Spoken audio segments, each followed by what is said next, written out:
I believe that this nation should commit itself to achieving the goal, before this decade is out, of landing a man on the moon and returning him safely to the earth. No single space project in this period will be more impressive to mankind or more important for the long-range exploration of space. All engine running. Liftoff. We have a liftoff. 32 minutes past the hour. Liftoff on Apollo 11.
The spectacular launch of Apollo 11 in 1969 seemed a noble expression of the full potential of rational human scientific reasoning. The apparent success of that first manned lunar flight also established a profound measure of public pride and confidence in the stalwart dedication and integrity of the men and women employed by America's first civilian space agency, the National Aeronautics and Space Administration, NASA. In 1969, no human endeavor could have appeared more far removed from primitive superstitions and ancient occult mysticism than our National Space Agency, an agency whose rocketry success was solidly grounded in precise mathematical logic and practical technological rationality. And yet, while a decade of NASA's spaceflight wizardry enthralled a nation of television viewers almost nightly, the truth of NASA's deeply dark, occult origins was discreetly hidden from public awareness. Origins linked, perhaps, to the most wicked of occult practitioners in modern history. None other than self-proclaimed Satanist Aleister Crowley himself. This uncanny convergence of science and mysticism was facilitated by the rocket pioneer genius and founder of Caltech's Jet Propulsion Laboratory, John Whiteside Parsons. In the years just prior to the Second World War, Jack Parsons and a handful of his Caltech buddies were working to perfect solid-fuel rocket propulsion. Parsons' rocket project limped along on a shoestring budget until his efforts drew serious attention from the Defense Department. Thanks to the war, his research expanded into a major rocket design enterprise that would become known as the Jet Propulsion Laboratory in Pasadena, California, JPL, which in turn would develop a vital association with more advanced space rocket design proposed by the National Aeronautics and Space Administration. But Jack Parsons was possessed with extraordinary ideas that sought far loftier heights than mere space rocket designs. Parsons was fascinated by the occult, and in 1941 he was to join the Pasadena chapter of Ordo Templi Orientis, Aleister Crowley's secret society. Not long after, Parsons took over the Agape Lodge himself. Observing Parsons' natural aptitude for ritual sex magic, called Thelema, the membership saw him as a potential successor to the great beast Aleister Crowley himself, whom Parsons addressed as most beloved Father.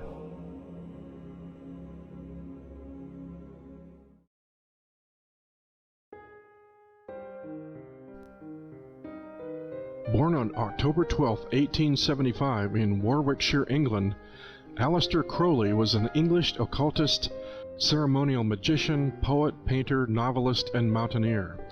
He was responsible for founding the religion and philosophy of sexual magic, Thelema, in which role he identified himself as the prophet entrusted with guiding humanity into the Aeon of Horus in the early 20th century.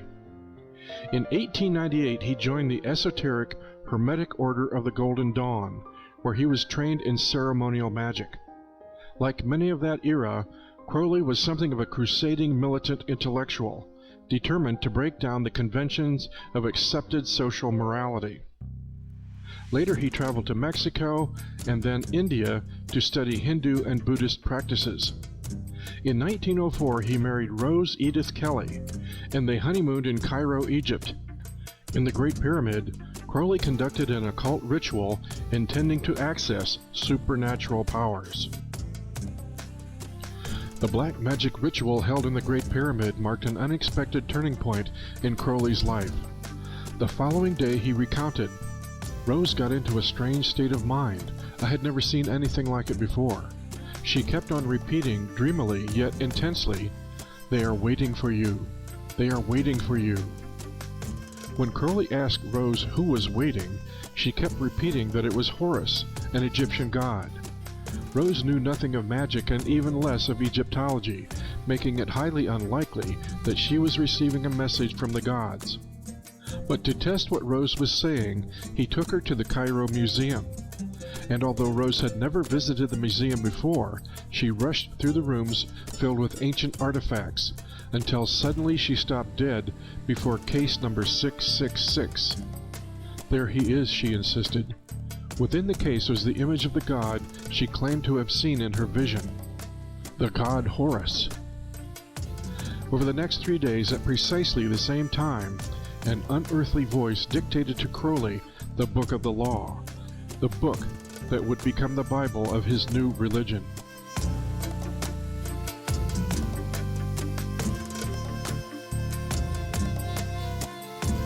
Following their fateful ritual in the Great Pyramid, Crowley's wife Rose mysteriously proclaimed that the equinox of the gods has come. The alleged superhuman intelligence contacted by Aleister Crowley during his visit to Egypt was named Aiwass, who declared, "I am a god of war and vengeance," and then dictated to Crowley a work called the Book of the Law, which prophesied wars and revolutions, leading to the collapse of Christian civilizations and the dawn of the Aeon of Horus. Crowley's Bible also proclaims the law of Thelema, usually summed up in 3 mantra-like verses. "Do what thou wilt shall be the whole of the law. Love is the law, love under will. And every man and every woman is a star." According to another Crowley student, Kenneth Grant, Aiwass is an extraterrestrial from Sirius, the stellar representation of the Egyptian goddess Isis. Years later, from January through March of 1918, Crowley began another series of sexual magic ceremonies in New York City called the Amalantra Workings, in a Central Park West apartment to intentionally open a portal of entry allowing demonic and other similar entities a passageway to access our earthly world reality.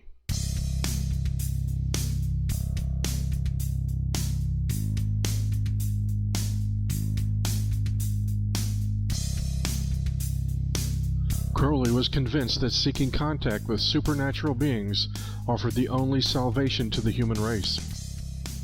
My observation of the universe convinces me that there are beings of intelligence and power of a far higher quality than anything we can conceive of as human, that they are not necessarily based on the cerebral and nervous structures that we know, and that the one and only chance for mankind to advance as a whole is for individuals to make contact with such beings.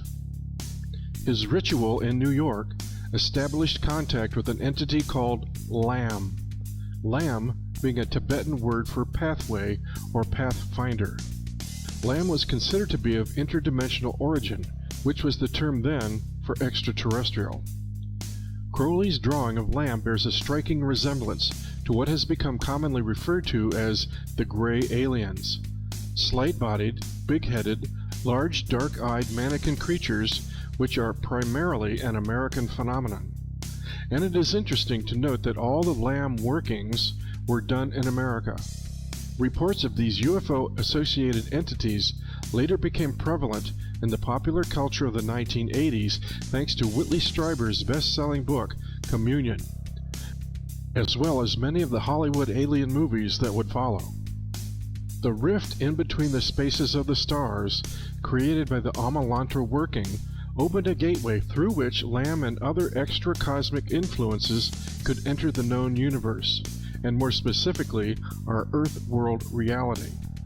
But according to occultists involved in such things, the portal has since widened, thanks in part to additional hermetic tinkering by Jack Parsons.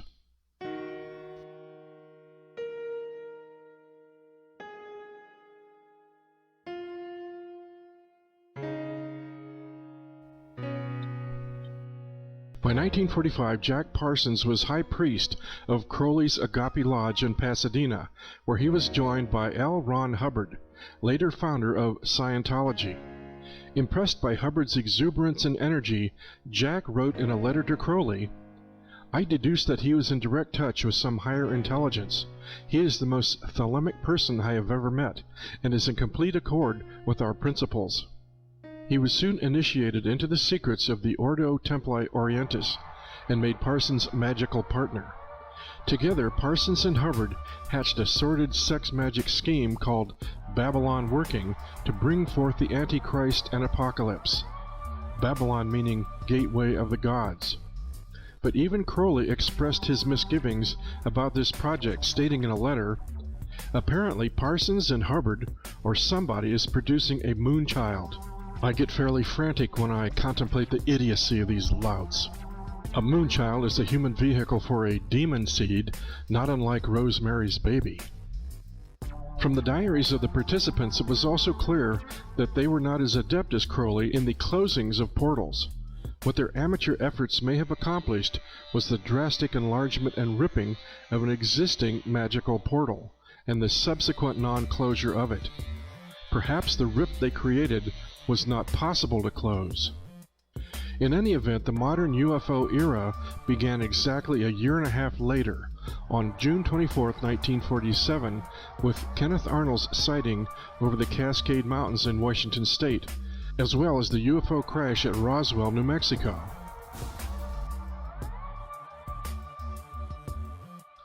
Successful or not, this ambitious scheme collapsed on itself when Hubbard skipped town with Parsons' wife Betty and allegedly $50,000.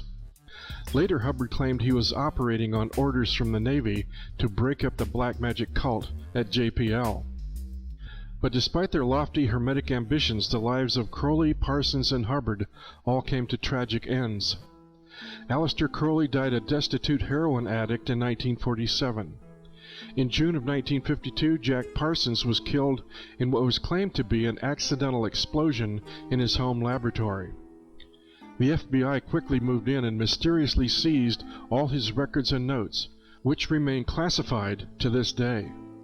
And L. Ron Hubbard died of a stroke in 1986.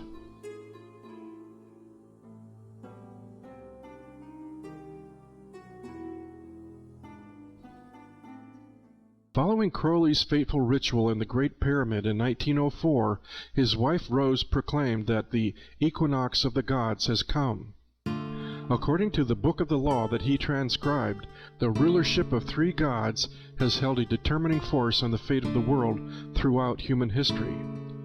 First was the Aeon of Isis, whose reign was matriarchal and nurturing. Next was the Aeon of Osiris, her consort, whose influence was patriarchal, destructive, and full of turmoil.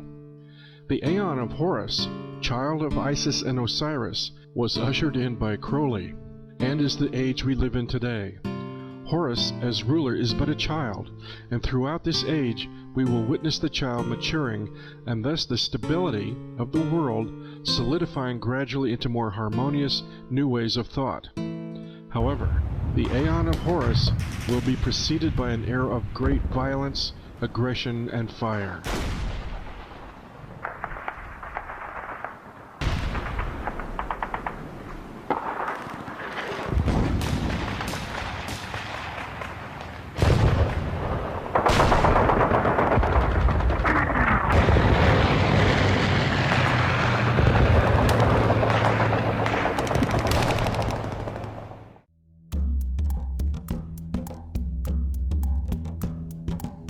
Shall we simply dismiss Crowley and Parsons as an eccentric pair of lecherous crackpots? Or have higher initiates within secret society operations recognized that certain profound revelations might be gleaned from their magical workings? Revelations so profound as to be secretly incorporated into specific space exploration projects. Is it possible that Crowley did in fact make contact with extraterrestrial beings?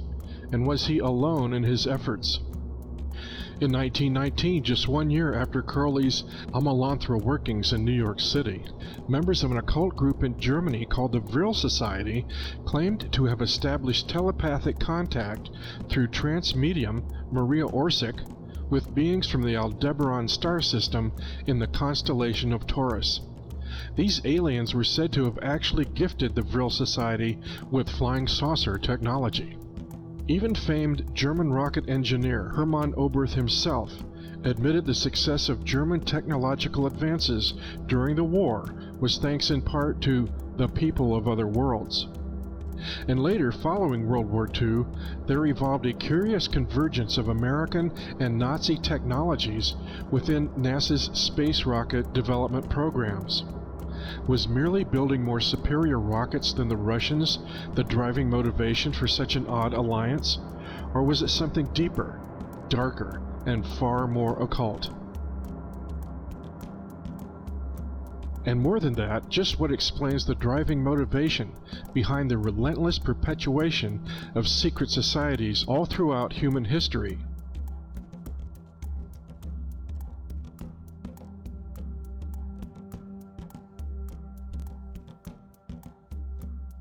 Crowley's main goal of practicing Western magic was to advance humanity by contact with higher intelligence, either by calling them down or by traveling to their planet.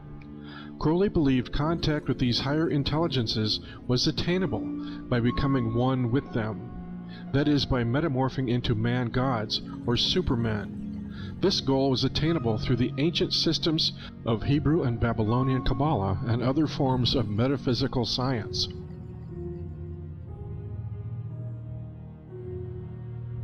The Kabbalah is a collection of Jewish magical texts that were given to mankind via psychic communion with a fallen angel called Raziel, keeper of the secrets. Raziel is one of the fallen angels that serve the light-bringer Lucifer. The Kabbalah gives Kabbalists a roadmap called the Tree of Life, which explains how to invoke and communicate with a pantheon of powerful spirits.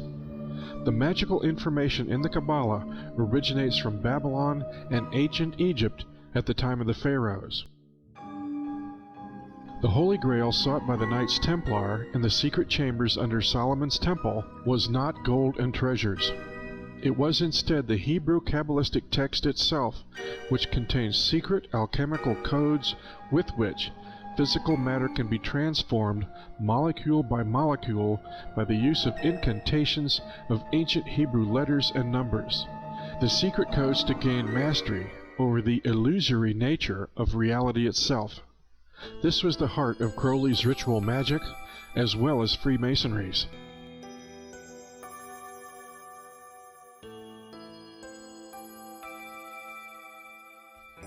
But the quest for attaining the gods was not limited to Hebrew Kabbalah.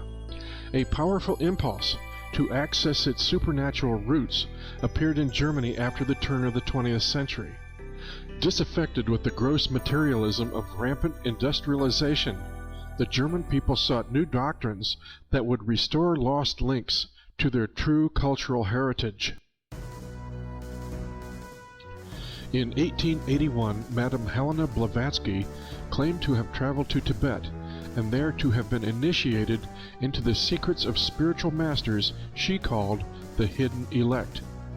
In the doctrines of occultists, the Hidden Elect, or the Great White Brotherhood, are believed to be humans who by initiation and self-denial have risen to become adepts. They have gained powers and knowledge beyond those of ordinary mortals. Unlike Aleister Crowley, Madame Blavatsky did not claim to be an adept in her own right, but she did claim constant telepathic communication with her hidden masters. They had revealed to her, their chosen one, the occult history of the human race, within which contained the conception of the blonde, blue-eyed Aryan race as being the master race. Austrian clairvoyant Guido von List believed that in the Germans, more than any other people, runs the blood of the mythical race called by Madame Blavatsky the Aryans. List saw the outbreak of World War I as proof that the modern world with its materialism and its democracy was destroying itself.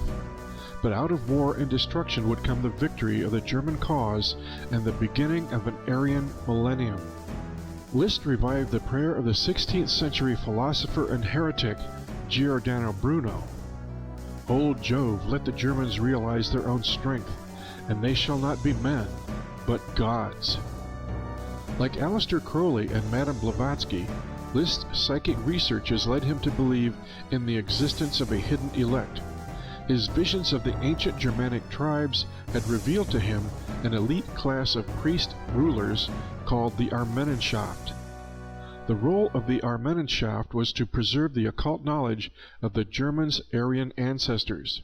List claimed that the imposition of Christianity on the Teutonic tribes and the persecution of the followers of the old religion forced the Armenenschaft to continue its traditions in secret. Their law had lived on in the rituals and symbols of a network of secret societies. The store of occult knowledge had been preserved down the centuries by Freemasons, Rosicrucians, and chivalrous orders of the Knights Templar. With the rise of National Socialism in Germany, Hitler's deputy Heinrich Himmler formed a new occult order of Teutonic Knights out of the Armenenschaft, which became the Nazi SS, a powerful secret society that would eventually claim German rocket design genius Werner von Braun as one of its members. After World War II, thanks to Operation Paperclip, von Braun and virtually his entire Nazi V-2 rocket design staff were repatriated into America's space rocket program, where they would continue to pursue their own secret space exploration ambitions.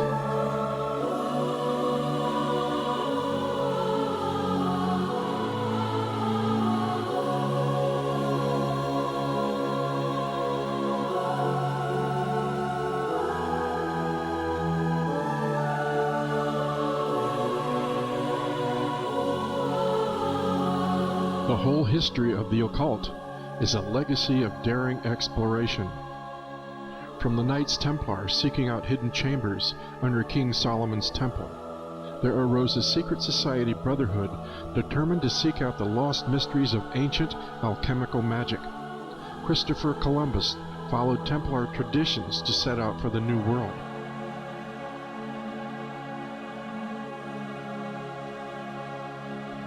Even the colonies fighting for existence in early America were a free Masonic enterprise. As well, the daring explorations of Freemasons Lewis and Clark opened North America for pioneer settlement.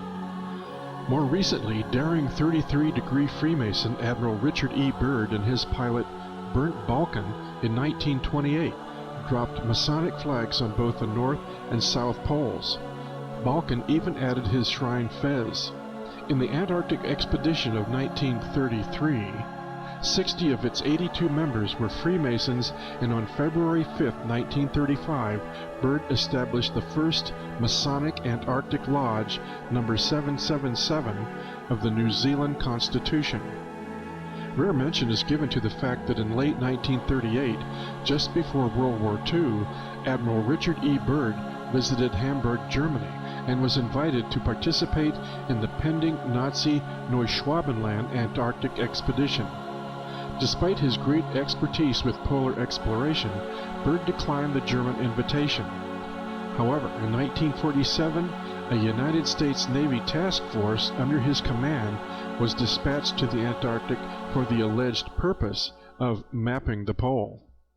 Was this subtle evidence of a competition between German and American secret societies to rediscover Atlantis under the South Polar ice?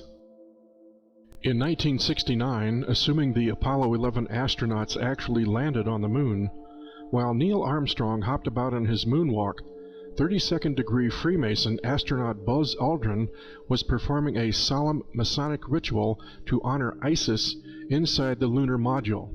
His Masonic flag, which accompanied him to the moon and back, is now an honored relic on display at the Scottish Rite Freemason Temple in Washington, D.C.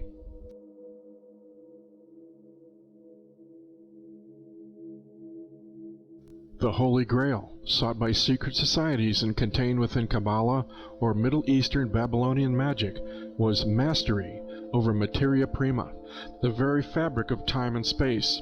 And it is this key fragment of lost esoteric technologies, the hermetic secret of materia prima, that has been preserved by ancient priesthoods and after many centuries passed on as the occult alchemy or practical magic still utilized by modern secret societies today.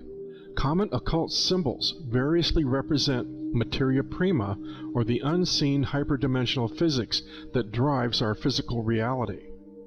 The hexagram, far more than the representation of Judaism, is symbolic of the spinning tetrahedron. Even the swastika is a stylized representation of spinning torsion physics. The age-old alchemical quest has been to steal materia prima down from heaven and capture it in material form within this world's three-dimensional existence. Could this be the secret motivation behind particular NASA projects? Is it conceivable that high initiates within NASA had been made aware from certain Aleister Crowley channelings that specific artifacts existed on the Moon, Mars, and even Venus that were essential components for the continued advancement of this hermetic understanding and alchemical mastery? That the alchemical Holy Grail lies just beyond our grasp on the Moon or Mars?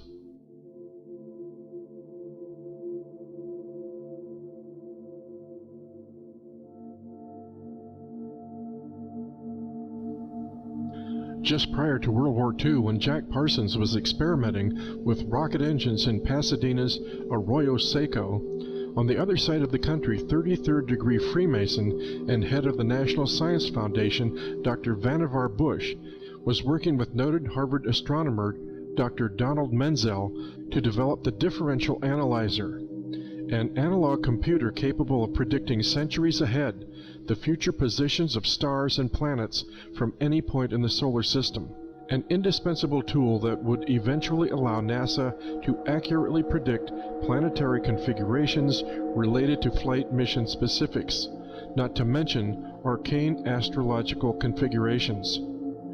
Curiously, following the Roswell UFO crash in 1947, both Drs. Vannevar Bush and Donald Menzel were to figure prominently as major players on President Truman's top-secret Magic 12 UFO investigation team.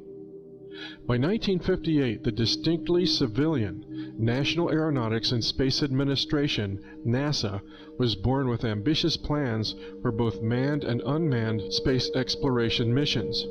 Having studied the potential social ramifications of such projects, the Brookings Institution filed a report in 1960 entitled Proposed Studies on the Implications of Peaceful Space Activities for Human Affairs.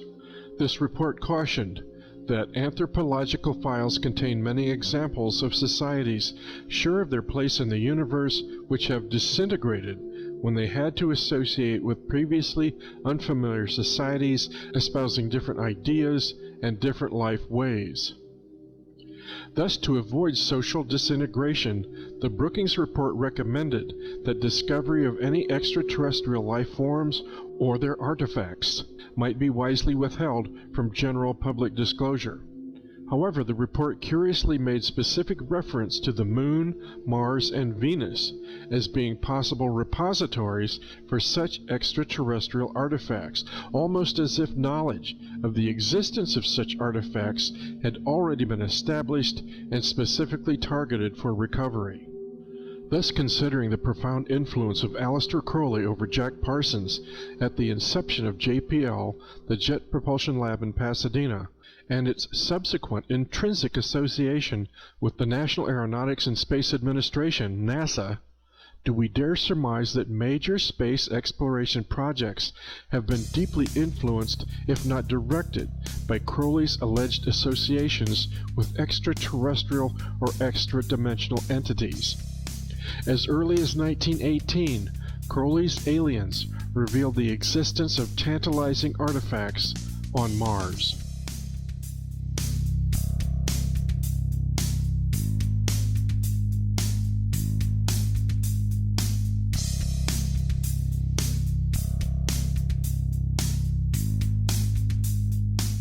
Now, Crowley, in the latter part of the last century and the beginning of this, the 20th, claimed to have had many such indescribable contacts, but two were of the greatest importance in apparently redirecting his entire life and thus changing the face of modern magic for all who followed. And as astonishing as it may seem, it may be that almost a century ago, Crowley was given a revelation about things that are coming to pass, even as we speak here tonight. The first contact that Crowley relates was in April of 1904 in Cairo. Cairo, by the way, is Seleucid Arabic for Mars. Crowley tells us that he encountered an entity who he considered to be his, quote, holy guardian angel. This entity identified himself as Aiwass and proceeded to dictate to Crowley the so-called Book of the Law, or what would eventually become, to some, the canon of 20th century magical practice. By the time of Hitler's rise, most of pre-World War II European occult traditions were dominated by the magical system that Crowley painstakingly created. And Hitler himself was envious of Crowley's infamy as the most evil man in the world, as well as his magical prowess. Hitler said this in several volumes, including one called Hitler Speaks. Crowley claims that his second otherworldly encounter, which resulted in an even more profound influence on his work in magic, occurred at Montauk, Long Island in New York in 1918. This entity introduced himself as Lamb, which Crowley was quick to point out meant pathmaker, pathfinder, in the Tibetan language. It is from this word that Lam-as of Tibet are so called. The lamb was also the ancient symbol for Ares, Mars, as well as the resurrected god, Tammuz, Osiris, Christ, etc. Rising from the ashes, Crowley drew an effigy of Lamb, which eerily represents the popular modern image of an alien some half a century later. Lamb told Crowley a story about Mars, concerning a lotus flower, the three-petaled Pathfinder lander, perchance, symbolic of hyperdimensional physics, looking at a mountain peak which had sharp edges where something sits and shines like the sun on water. He said it was a seed waiting to be born. This story is also related in the earlier Book of the Law as dictated by Aiwass, where it is written that, quote, there will be a reward of Ra-Hur-Kuit, an aspect of Horus, the babe in the egg, waiting to be reborn, whose number is 97. Lamb then goes on to state, thou art to go this way, and speaks of a lightning flash of enlightenment, which in occult tradition is symbolic of Mars, the god of war and fire. The power behind these occult systems of philosophy on which the various mystery schools have historically been based lies in the beliefs of their practitioners that they embody universal laws of nature reflecting fundamental properties embedded in everything visible to human beings, including man himself. No one person, people, or race can thus lay just claim to own such laws, although many throughout history, such as Hitler, have made the attempt. Two exquisite but radically different examples of the encoding of such natural systems here on Earth are demonstrated by the Hebrew alphabet and by none other than the Great Pyramid of Giza, Egypt. So let me do this. The designers of these two similar but separately unique creations, in fact, apparently have encoded the same internal systems within each, an unfolding mathematical or architectural pattern communicating information proposed by their designers to be streaming from higher dimensions, i.e. a hyperdimensional physics, into our familiar three-dimensional reality. Radically different schematic blueprints represented by widely divergent physical systems here on Earth for, in essence, preserving identical yet extremely ancient views of the origin and structure of the universe. One aspect of war on Earth may well be the battle to become heir to all aspects of this ancient, crucial knowledge of reality and keep the other guy from finding out. Those in power, apparently on rediscovering this ancient knowledge preserved from when and where, repeatedly make apparent conscious decisions to keep it for themselves. They repeatedly set up institutions recognized as priesthoods, Sumer, Babylon, Egypt, in order to dole out crumbs from this priceless storehouse to all the rest of us, while they do their level best to keep the real secret doctrines totally away. And the reasons are not always selfish. At least, it doesn't seem to always start out that way. Usually it comes about because one of those with this special information cannot always freely share what one knows because of the real threat of being persecuted during one of those myriad inquisitions that roll over the planet from time to time to time. However, even when it becomes safe to reveal such knowledge without fear of persecution, as when democracies eventually arise, the withholding of such knowledge by a chosen few seems to become the prime objective for reasons based on arrogance, patriarchy, and discrimination by the chosen. There is also a belief within the mystery schools themselves that true understanding and evolution can only come about through proper cultivation and innate revelation brought about by symbolism and a consistent array of subtle images and themes. This process is supposed to enable the individual to reveal the bigger picture from within. It appears that this methodology for revealing long secret information is currently taking place at many levels in society, imperiled by those with the foregoing view. Thus, simultaneous with the controllers, there may also exist a few benevolent efforts, truly benevolent efforts, to leak images and paint pictures in a way that those with eyes will see. Is this possibly why we're getting this incredible information about Mars out of JPL, even as they lie at all these press conferences? I mean, I would like to think so. I would really like to think that there is a counterforce, that we've got allies up there, and whatever their long-term agenda, their short-term agenda appears to be to give us the tools to fight back, to face lies with truth.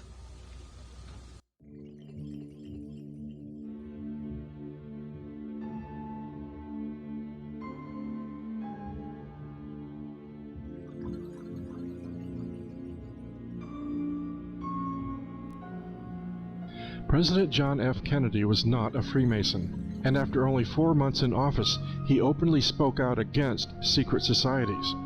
Yet NASA basked in the warmth of his ardent enthusiasm for space exploration right up until November 12, 1963, when he ordered Freemason Mission Director James Webb to initiate NASA plans for a joint United States-Soviet lunar exploration initiative. From that point, the occult brotherhoods closed ranks against Kennedy, and faithful to their oaths of secrecy, the traitor was ritually sacrificed in the open-air Masonic temple, Dealey Plaza in Dallas, Texas, November 22, 1963. Immediately following Kennedy's assassination, Congressman Albert Thomas, Freemason protege of Lyndon Johnson, who controlled NASA's funding, shared a knowing wink with Lyndon Johnson aboard Air Force One that NASA's occult secrets were saved. Since its inception, NASA had become the occult empire of not only the Masons but of Hitler's SS and Crowley's magicians. These ritual elitists had literally stolen the entire space program for themselves from the rest of all mankind. They had apparently been discreetly incubating for many years, even before NASA, with Brookings Institution insiders to foment political excuses to keep key NASA discoveries carefully hidden from the general public. The space agency appears to have been nothing less than a massive technological effort to validate their hermetic visions of literally accessing the home of Osiris on the surface of the moon and beyond, to which they and they alone deserved sole access. Space is destined to remain the exclusive possession of only those with the proper bloodlines and perspectives. All three of these secret societies retain at their core a deep obsession with the gods and magic of ancient Egypt.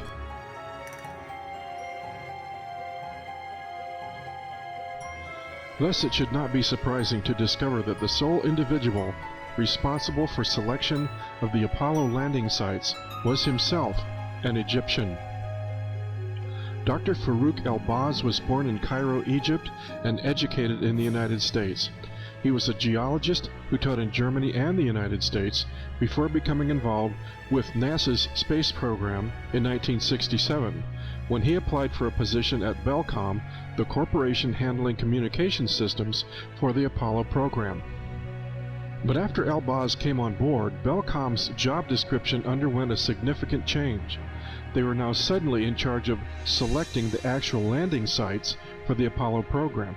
In fact, El-Baz was solely in charge of the site selection process. El-Baz became the guy who picked all of the landing sites, controlled the dissemination and analysis of all the photography, and directly oversaw the astronauts' geological training, preparing them for what they would actually observe on the lunar surface. In short, he was the most powerful single individual in the American space program. And it just so happens that El-Baz's father was an expert in the ancient Egyptian stellar religions of Isis and Osiris. So basically you have the son of an expert on the Osiris cults picking the landing sites where all the occult stellar alignments take place. All of the NASA landing site selection meetings were private, all of their meetings were classified, and none of their paperwork has been declassified. Now, lest there be any lingering doubts about NASA's occult devotion to ancient Egypt, consider the name of its pending 2016 robotic asteroid landing mission, OSIRIS-REx.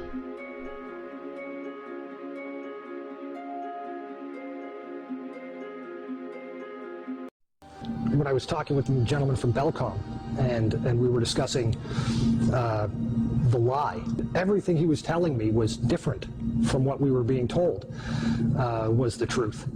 And at one point I asked him, I said, man, you guys, you lied about a lot, didn't you? And instantly he said, no, we didn't lie about certain things, we lied about everything. None of it was true.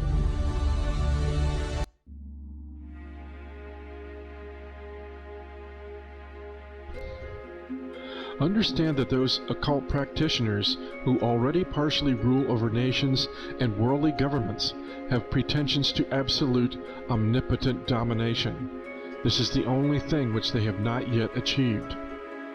Unless there be any lingering doubts about the conspiratorial nature of Freemasonry, consider this quote from 33rd degree Freemason General Albert Pike, taken from his Masonic lexicon book, Morals and Dogma. Masonry, like all the religions, all the mysteries, hermeticism, and alchemy, conceals its secrets from all except the adepts and sages, or the elect. and uses false explanations and misinterpretations of its symbols to mislead those who deserve only to be misled, to conceal the truth which it calls light from them, and to draw them away from it. Truth is not for those who are unworthy or unable to receive it, or would pervert it. The truth must be kept secret, and the masses need a teaching proportioned to their imperfect reason. Every man's conception of God must be proportioned to his mental cultivation and intellectual powers and moral excellence. God is, as man conceives him, the reflected image of man himself.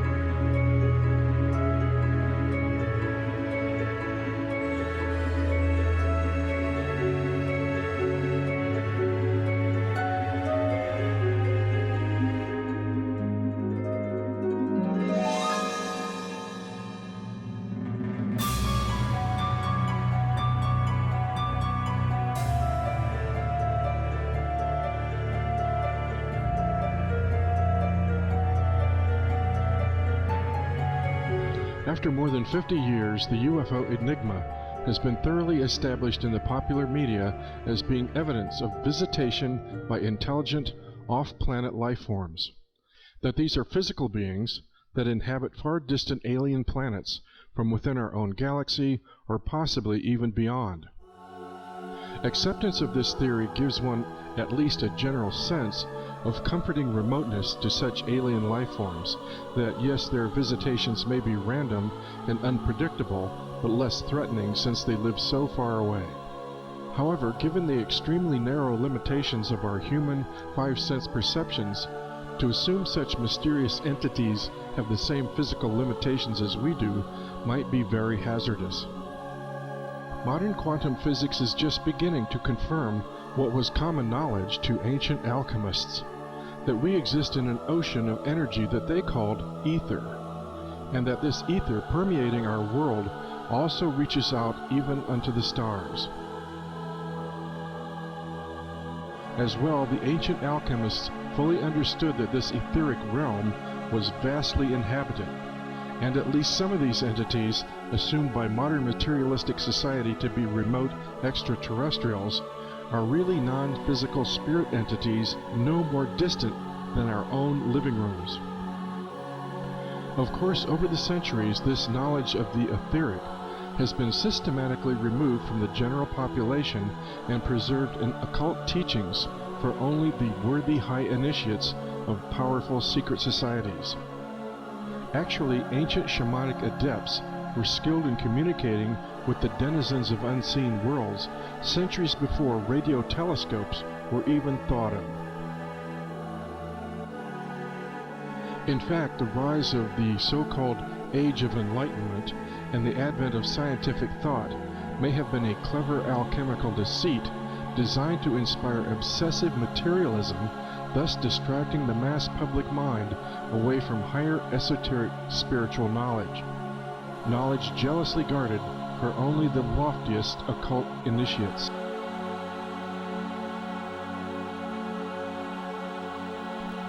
Truth is not for those who are unworthy or unable to receive it or would pervert it. The truth must be kept secret, and the masses need a teaching proportioned to their imperfect reason.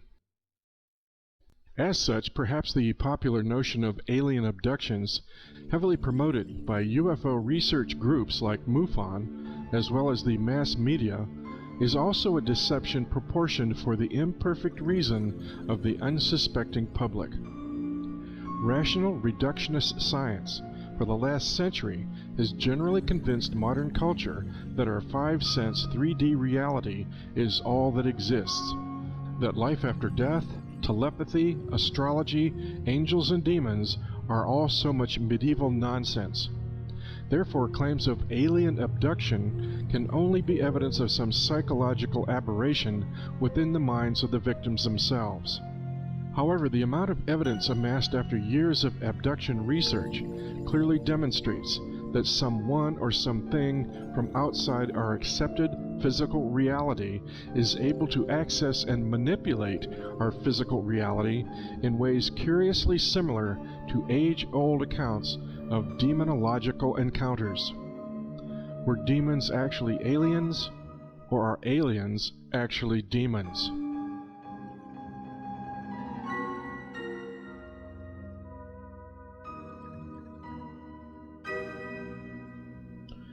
Demons are manifestly evil entities commonly understood to exist in a structured etheric hierarchy parallel to human physical reality.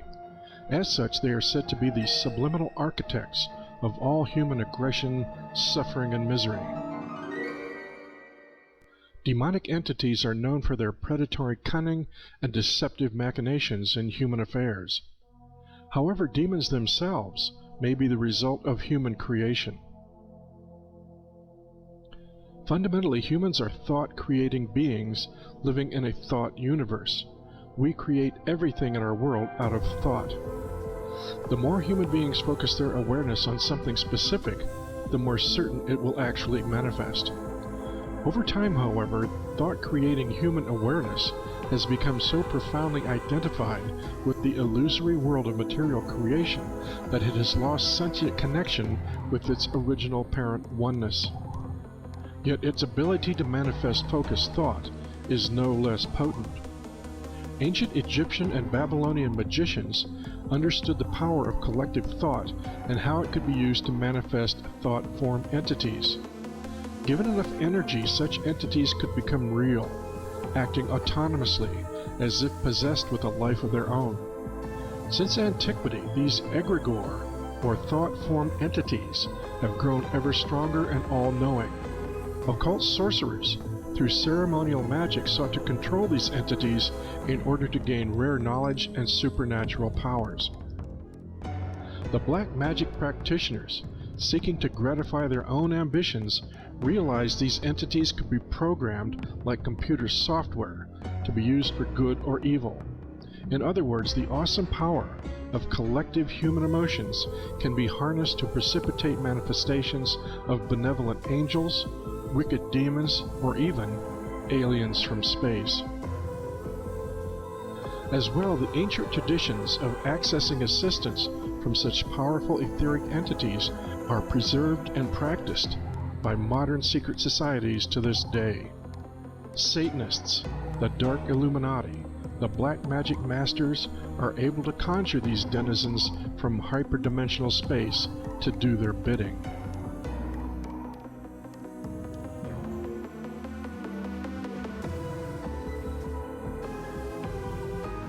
The modern fascination with UFOs began in June of 1947, when private pilot Kenneth Arnold claimed seeing 9 unknown, shiny objects flying near Mount Rainier, Washington. The press sensationalized his report by labeling the objects as flying saucers, and to this day, mysterious flying objects are consistently reported worldwide.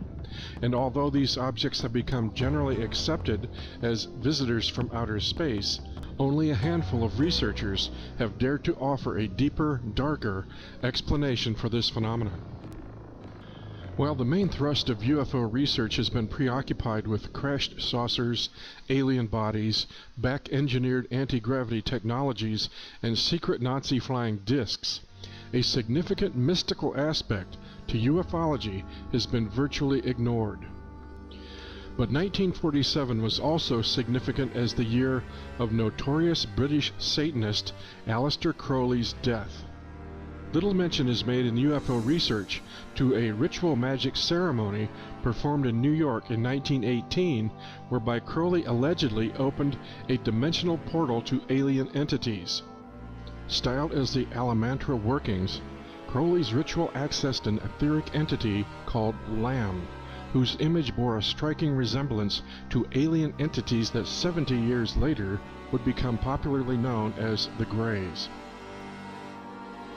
Moreover, in the years just prior to his death, Aleister Crowley served as mentor to noted American rocket scientist Jack Parsons in Pasadena, California. Parsons founded the Jet Propulsion Laboratory, which, in association with NASA, was instrumental in the manned Apollo rocket launches during the 1960s.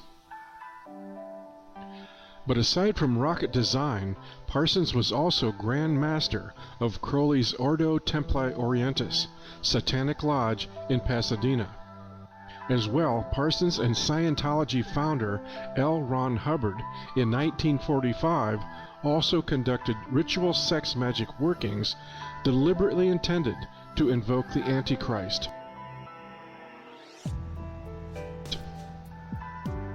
In June 1952, Jack Parsons died in a mysterious explosion at his Pasadena home, and just 1 month later, Washington, D.C. was besieged with a flight of UFOs.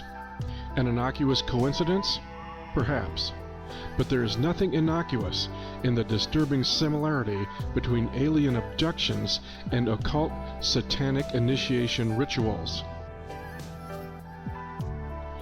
This series of special projects conducted in the California desert in 1945 and 1946 by Parsons and Hubbard was for the express purpose of opening an interdimensional gateway that had been sealed since antiquity.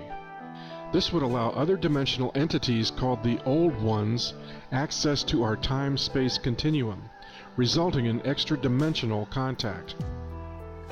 It was the use of black magic and the marriage of unknown forces to allegedly bring alien drones into the world, organic robots who, in the image of nature, would follow the adept's every command. Noted French researcher and author of Messengers of Deception, Dr. Jacques Vallée stated, "The symbolic display seen by the abductees is identical to the type of initiation ritual or astral voyage that is embedded in the occult traditions of every culture. The structure of abduction stories is identical to that of occult initiation rituals. The UFO beings of today belong to the same class of manifestation as the occult entities that were described in centuries past. The UFOs are physical manifestations that cannot be understood apart from their psychic and symbolic reality. What we see in effect here is a control system which acts on humans and uses humans. Our contemporary materialistic culture now possesses a dangerously inadequate understanding of the occult, or the complex realities of non-physical intelligences." William C. Chittick, author of The Sufi Path of Knowledge, warns of the naive dangers of New Age idealism. Nowadays, most people interested in the spirituality of the East desire the experience, though they may call what they are after intimate communion with God.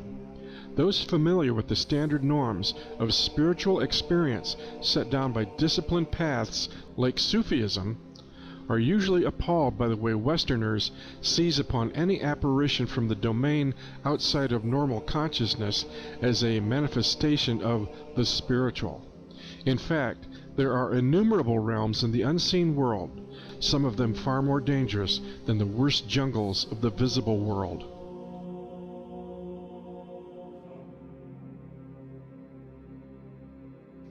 This general ignorance of non-physical realities easily serves dark magic practitioners who manipulate and deceive to serve their own purposes, or practitioners who themselves are manipulated by etheric entities that wish to access our physical reality.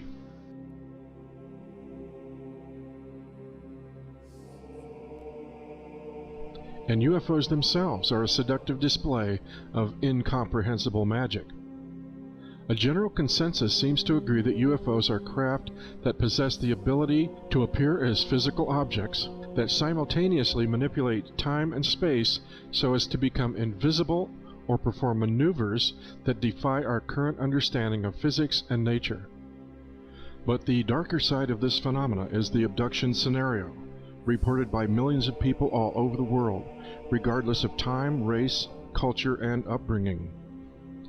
The late Dr. John Mack, Harvard Medical School professor, psychiatrist, and author, also investigated the abduction phenomenon for several decades and came to conclusions similar to Dr. Jacques Vallée.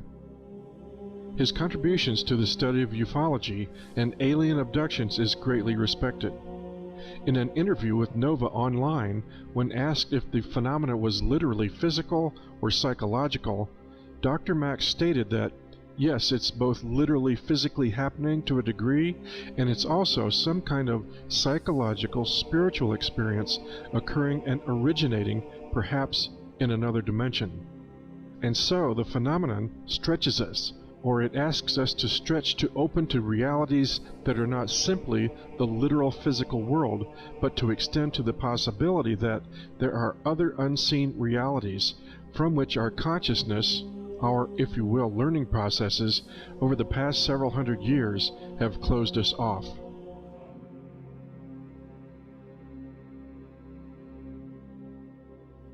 Author Whitley Strieber, in his classic account of an alien encounter from his book Communion, records his experience with these entities by stating, "I became entirely given over to extreme dread. The fear was so powerful that it seemed to make my personality completely evaporate. Whitley ceased to exist. What was left was a body and a state of raw fear so great that it swept about me like a thick, suffocating curtain, turning paralysis into a condition that seemed close to death. I died and a wild animal appeared in my place." Then, in his subsequent book, Transformation: The Breakthrough, he delves deeper into the abduction experience, stating, "Increasingly I felt as if I were entering a struggle that might even be more than life and death. It might be a struggle for my soul, my essence, or whatever part of me might have reference to the eternal. There are worse things than death, I suspected. So far, the word demon had never been spoken among the scientists and doctors who were working with me. Alone at night, I worried about the legendary cunning of demons. At the very least, I was going stark raving mad." And within the pages of Transformation, he further observed, "I felt an absolutely indescribable sense of menace. It was hell on earth to be there in the presence of these entities, and yet I couldn't move, couldn't cry out, couldn't get away. I'd lay as still as death, suffering inner agonies. Whatever was there seemed so monstrously ugly, so filthy and dark and sinister. Of course they were demons. They had to be. And they were here and I couldn't get away."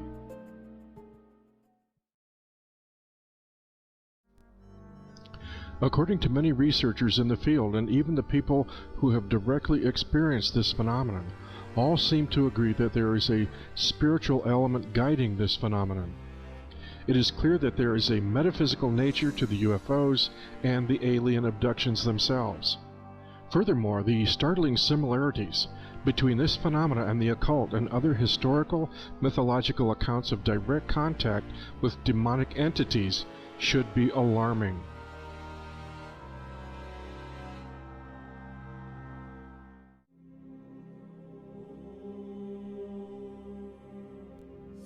Dr. Rick Strassman, author of DMT, the Spirit Molecule, hypothesizes that alien abductions are brought on by the accidental release of DMT, dimethyltryptamine, produced by the pineal gland inside the brain.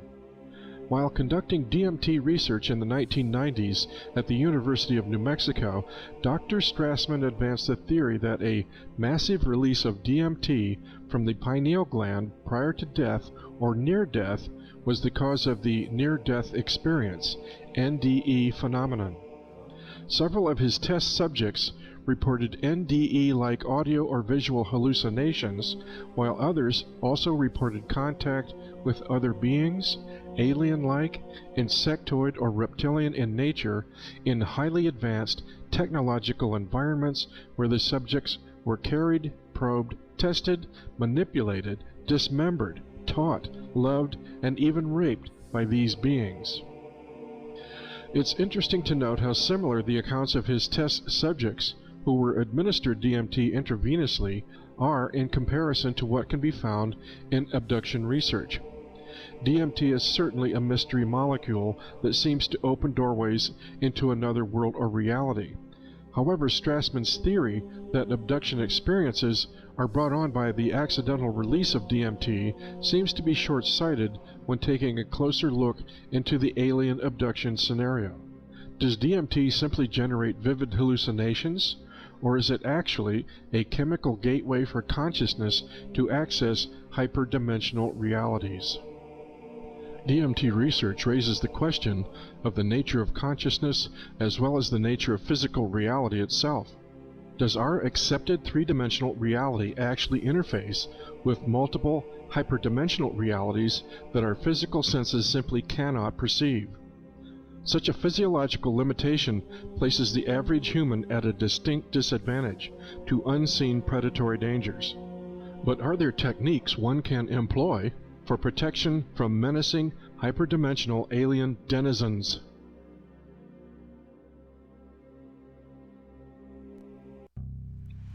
In point of fact, certain abductees have successfully terminated their abduction experience by calling out to Jesus for assistance.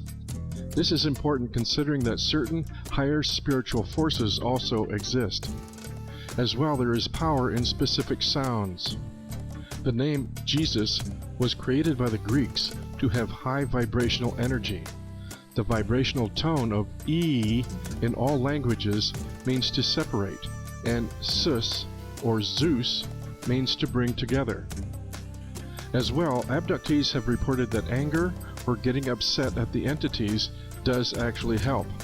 Also, by educating themselves and learning more about the abduction and UFO phenomenon, they can create an awareness which seems to offer protection. As the saying goes, knowledge protects, ignorance endangers. One of the primary themes of alien abduction accounts has been the harvesting of human genetic material. Aliens have been consistently reported abducting American citizens on a regular basis, conducting experiments on them, collecting specimens of ova and sperm. They have been impregnating women and then later invading those women's bodies again and stealing the unborn fetuses. A respected researcher and abductee herself has been Dr. Carla Turner. She authored 3 books on the abduction phenomenon: Into the Fringe, Taken, and Masquerade of Angels. Dr. Carla Turner died of a strange, fast-acting cancer in 1996 after being threatened for her work. She was only 48 years old. According to her research, Dr. Turner believed that humans were being used as a resource by these aliens in many ways. However, the gray aliens seemed to be merely biogenetic robots performing programmed tasks and were not of themselves a race of their own. In fact, Dr. Carla Turner's courageous investigations into the alien abduction phenomena may have also uncovered a monstrous truth, that the so-called gray aliens are not really alien at all, but hideously altered human automatons, and that a top-secret terrestrial project is harvesting human fetal material to manufacture organic robot clones. She stated, "Some abductees report being told or shown the small gray workers are mass-produced android robots, not soul-bearing individuals, and thus not alive as we understand the term. The Greys show a strong fetal physiology, as numerous descriptions have stated, and given enough mastery of genetics, human reproductive material could be altered so that its appearance resembled the Grey type, yet be strictly human in composition rather than a mixture of alien and human. The Greys, in effect, could be grossly altered bodies of human babies devoid of what we call soul and mentally programmed like dedicated computer hardware."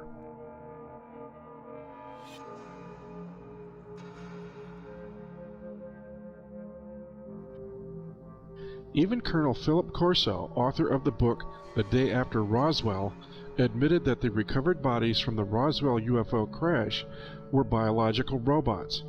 He stated, "It looked like these were clones, so the name came out extraterrestrial biological entity, because that's what we figured they were.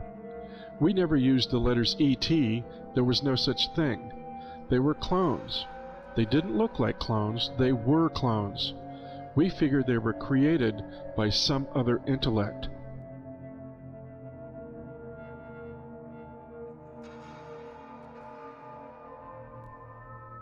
Dr. Stephen Greer has gained high-profile notoriety by organizing the Disclosure Initiative to raise public awareness of the UFO issue. Yet while Greer publicly lobbies to convince us that all extraterrestrial aliens are benevolent, enlightened beings here to spiritually advance corrupt humanity, he publicly admitted knowledge of top-secret government projects whereby demonic astral entities can be materialized into our 3D reality using sophisticated electromagnetic technologies. In a Project Camelot interview with Dr. Greer in July of 2009, he stated, "I have had more than a dozen people who have worked in facilities in Dulce, New Mexico, and in Pine Gap, Australia, and other places where they have actually been growing the gray and reptilian species that people think are ETs, and that the people who have been in the projects think they're working alongside an alien, and they're not. They're absolutely what are called nano-bio-machines. They are programmed life forms, and there is no question that such is going on." Greer further revealed, "We have some at Lockheed and another program, I can't say where it is, and they have developed electromagnetic systems where they can put someone in a state and they can go into a lower astral or denser astral field. Some would call this demonic. And they can actually see beings and creatures there and bring them in three-dimensional and materialize them into flesh and blood through these electronics."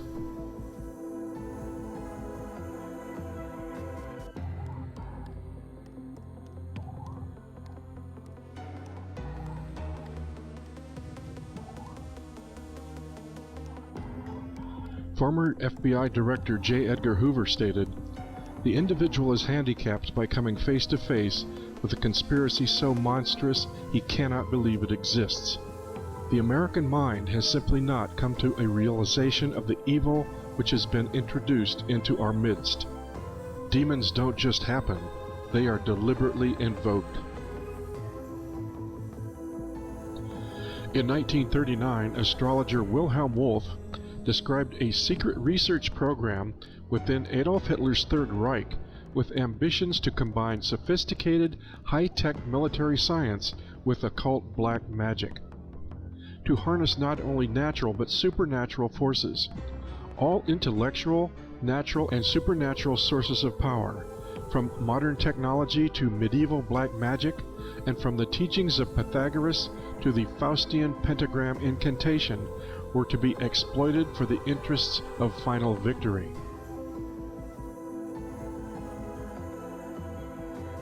Do we dare consider that even today, world leaders at the highest levels of power are a fraternity of occult practitioners who deliberately engage demonic forces to ravage the unsuspecting mass of humanity, as well as the earth itself, in return for vast political power, wealth, and prestige? A blood covenant that dooms humanity to wholesale death and enslavement. There are cosmic rules of play that require humans en masse must give consent to their corrupt, oligarchical rulers in order for these demonic hyperdimensional entities to work with such rulers, to advance their evil anti-human agenda. If true, this means that if humans withdraw consent en masse, these demonic entities cannot continue to advance their hideous agenda. Unfortunately, ignorance of this unholy agenda allows consent by default.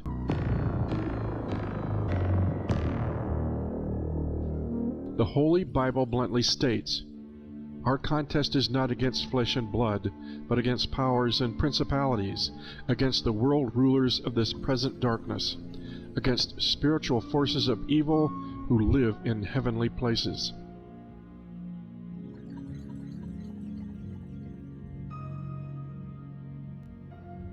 Charles Taze Russell, founder of Jehovah's Witness, prophesied that on October 2nd, 1914, the beginning of the end of humanity would commence with the emergence of the Antichrist, as foretold by the Book of Revelation.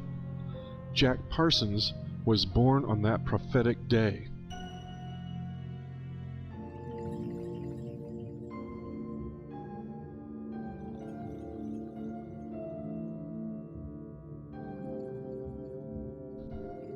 Returning now to the story of famed rocket scientist Jack Parsons, it seems that he was himself involved in a demonic ritual to create a programmed life form.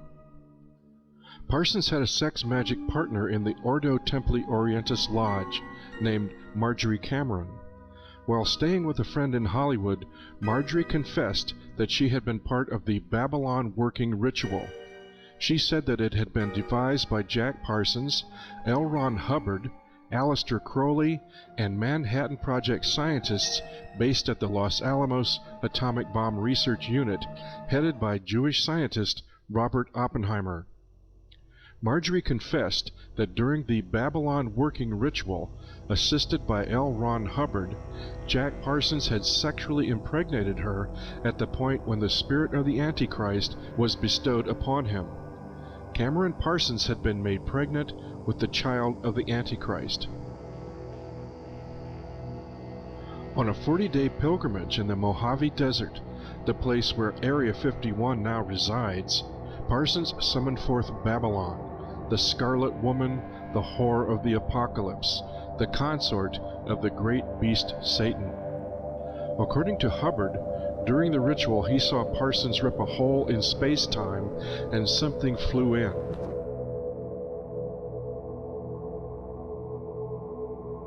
Author and inventor of the new cult religion Scientology, Mr. L. Ron Hubbard, former initiate of Aleister Crowley's Ordo Templi Orientis, wrote a so-called sacred text called Dianetics, which now has an inspired following of evangelical millionaires in Hollywood, just as the Kabbalah training schools are now full of people who had their interest in these Judaic magical techniques inspired by Britney Spears and Madonna.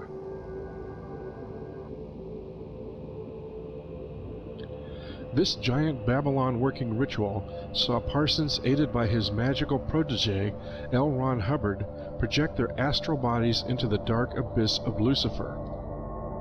1948 saw George Bush Sr. baptized in the name of the demonic spirit Magog. That same year, Jack Parsons baptized himself as Belerion, Armilus, Al-Dajjal, the Antichrist.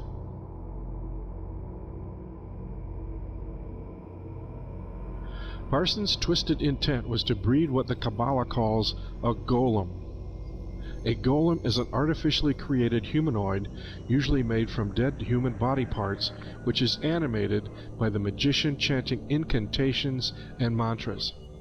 These magical voice sounds are what Kabbalists call twilight language. Isaac Bashevis Singer, winner of the Nobel Prize for Literature, once wrote, "The Kabbalah teaches that dead matter is not really dead, but can be brought to life, as a golem, by chanting mantras. We are living in an epoch of golem making right now, the rise of artificial intelligence."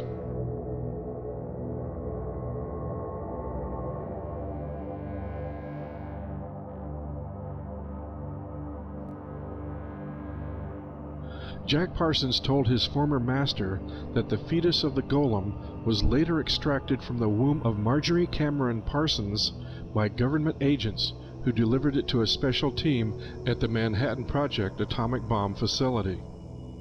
Creation of the Philosopher's Stone, to master alchemy at its highest level by changing one element into another, was accomplished by the Manhattan Project scientists who changed uranium into plutonium, one of the highest secrets of alchemy.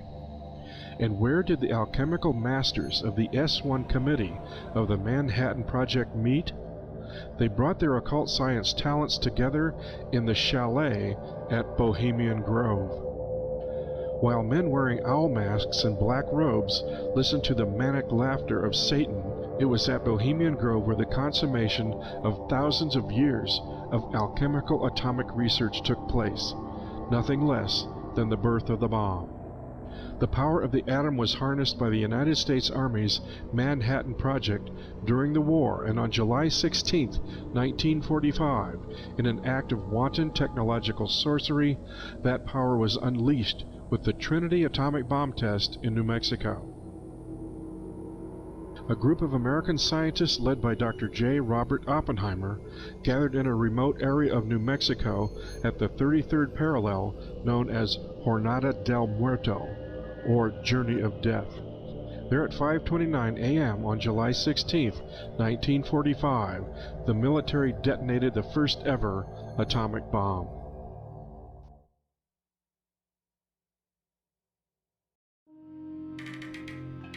American author Michael Hoffman, in his book Secret Societies and Psychological Warfare, speculates that Marjorie Cameron's golem fetus may have been placed inside a giant 25-foot long, 12-foot in diameter canister. This mysterious canister was nicknamed Jumbo.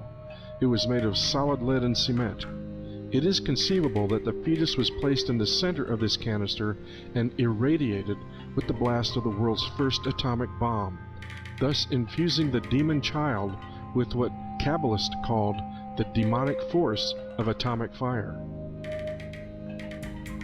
2 years later, Jack Parsons revealed to his mother that his golem child had lived, and that it was female. A fan of ancient Hindu mantras was the Jewish Kabbalist genius J. Robert Oppenheimer. His team of Manhattan Project scientists took advanced alchemy to its absolute evil limits, and appropriately upon detonation of the Trinity device, Dr. Oppenheimer, the bomb's designer, uttered the occult Vedic invocation, "Now I am become death, the destroyer of worlds."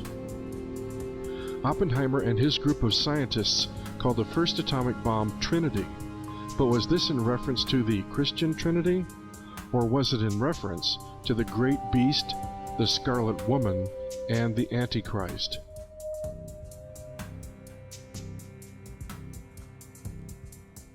Had Aleister Crowley's Aeon of Thelema come to fruition?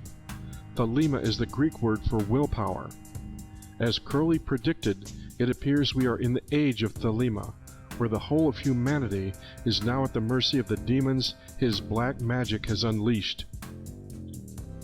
But Crowley's magic is not omnipotent. Humans are fully capable of engaging their own willpower to stop this abomination. More than mindless cattle, only capable of reacting and responding, we have forgotten that we are creatures of intention, of creation. If we can remember that, wake that up in ourselves, we have a chance. There is an invisible realm of real but unseen discarnate personalities. It is in these invisible realms that the elite seek their power. They commune with a populace of entities, many of which are malevolent and responsible for the pollution, wars, pestilence, and destruction on planet Earth. It is perhaps mankind's greatest challenge to stop Freemasons and black magicians from accessing these spirits of dark worship. We all have a role to play in the banishment of the satanic elite. You are either part of the problem or part of the solution.